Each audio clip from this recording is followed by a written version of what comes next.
Welcome to the H-Files 5 in 5. This is the feature where we're going to be serving up the juiciest morsels of wisdom from the H-Files. I'll be endeavouring to do 5 key takeaways in 5 minutes, hence 5 in 5. So this is perfect for when you want all the insights, but you only have time for the highlights. So sit back, relax, and let us deliver the best bits, no fluff, all flavour. So here's 5 takeaways from my conversation with Tim Emo, president of Vernacare North America, where for a change, rather than discussing starting and scaling a business, this episode was all about what it takes to sustain momentum in a healthcare business. So takeaway number 1, momentum isn't just speed, it's about direction and discipline. And Tim's career at Vernacare didn't start in the boardroom. It started with a general manager hopping off a forklift truck mid-interview, and that early exposure to every part of the business grounded Tim's approach to leadership, i.e. roll up your sleeves, understand the mechanics, and never lose sight of the long game. And he shared how the real challenge isn't growth. It's about keeping things moving in the right direction, year after year after year. Sustainable businesses, he says, are built on smart systems, good data, and people who can think long-term while still delivering today. So action point here, schedule recurring one-to-ones with ops, customer care and sales specifically to ask what's slowing us down right now. Takeaway number 2, tough calls create turning points. One story that really stood out to me was about the fact that when faced with his biggest ever customer rollout, Tim had a choice.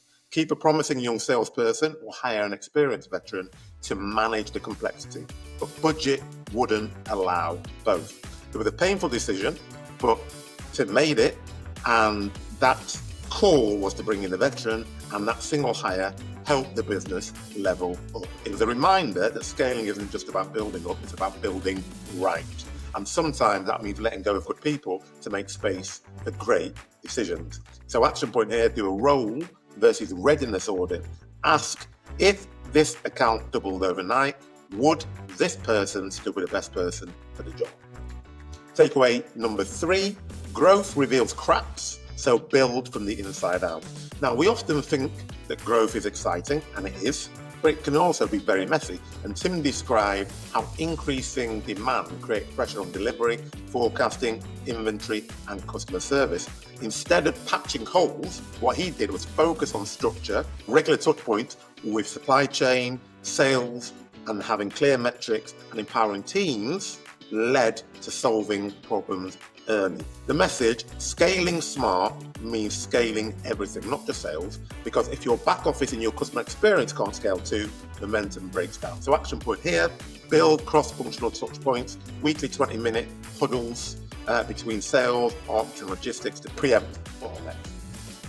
Takeaway number 4, go deep before you go wide. One of Tim's most practical strategies, focus on depth, not just breadth. He tracks what each hospital is using, not just in total volume, but in range.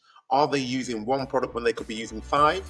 If they're a connected nursing home, for example, that could benefit from the same solution, Tim's approach mirrors how the best retailers operate. Once someone trusts you enough to buy from you, don't walk away, deliver more value, expand the basket. And in healthcare, that often means more impact for patients and clinicians, not just more revenue. So action point, pull usage data from your top customers. Where are you under-penetrated? Who else in that organization or adjacent to that organization could benefit? And then takeaway number 5, never lose the customer connection. Tim's non-negotiable is that no matter how big the business gets, stay close to the customer. That means spending time in hospitals, not just Zoom calls. It means listening to nurses, seeing pain points firsthand, because when leaders disconnect, they lose the instinct that made the business successful in the first place. And that is when momentum dies. Even as Vernacare scaled in North America, Tim kept his entrepreneurial mindset by staying rooted in the people using the products. That's how you keep building the right things over and over again. So that's your point here, is book 2 client site visits or calls this month, not to sell, just to listen and ask, what's the one thing we could do that makes your life easier? So final thought, starting is exciting. Scaling can be very sexy, but sustaining that's real leadership. So if you're growing a healthcare business, or actually any business really, here's the big idea. Scaling smart isn't about getting big fast. It's about getting better steadily. Discipline, people, systems, and never losing sight in the customer. Big thanks to Tim Emo for the wisdom and the war story. Thank you very much for tuning in to 5 in 5. If you enjoyed this episode, then share it with someone who could use these insights and also direct them to the full episode. Don't forget to subscribe and join me next time for more practical wisdom in just 5 minutes. Until then, keep learning, keep growing, and keep making an impact.